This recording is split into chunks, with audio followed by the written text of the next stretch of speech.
everyone, you know that feeling, right? That nagging sensation when you have something important to do, but you just can't bring yourself to start. Or maybe you start, then get distracted, and suddenly hours have passed and you're no closer to your goal. We've all been there. Procrastination is a universal struggle, a sneaky little habit that can hold us back from achieving our dreams, hitting our deadlines, and generally living our best lives.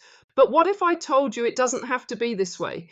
What if there are simple, actionable steps you can take right now to kick procrastination to the curb? Let's dive in. First, it's crucial to understand that procrastination isn't usually about laziness.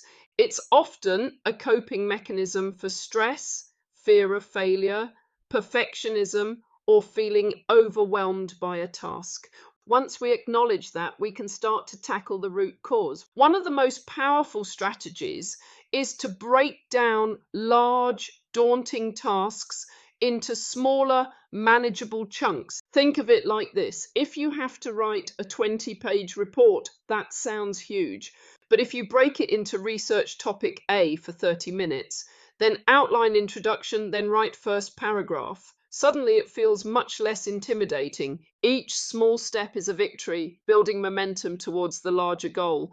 Another fantastic technique is the 5-minute rule. This is incredibly simple but incredibly effective. If you're struggling to start something, commit to working on it for just 5 minutes. Set a timer. Tell yourself you only have to do it for 5 minutes. And if you still hate it after that, you can stop. More often than not, once you get started, those 5 minutes turn into 10, then 20. And before you know it, you're deeply engrossed and making real progress. The hardest part is almost always just beginning. It's also essential to identify your personal procrastination triggers.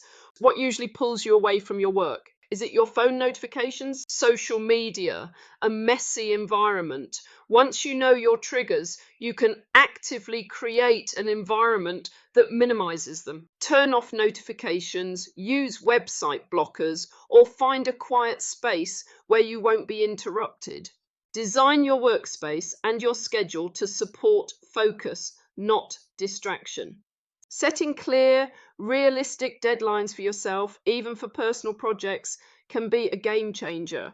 And if possible, create accountability. Tell a friend or colleague about your deadline. Knowing someone else is expecting you to deliver can provide that extra push you need. Don't forget the power of rewards. When you complete a significant chunk of work or finish a challenging task, give yourself a small, well-deserved reward. Maybe it's a short break to watch a favorite video, a special treat, or some time spent on a hobby you enjoy. Positive reinforcement helps train your brain to associate completing tasks with good feelings, making it easier to start next time. Finally, and this is a big one, practice self-compassion. If you slip up and procrastinate, don't beat yourself up. That only makes it harder to get back on track. Acknowledge it, forgive yourself, and then refocus on the next small step you can take.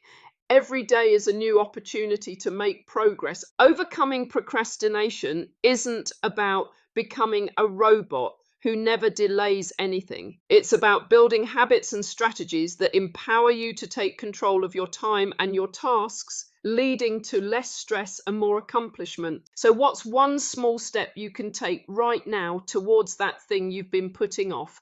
Go on, give it a try. You might be surprised at what you can achieve.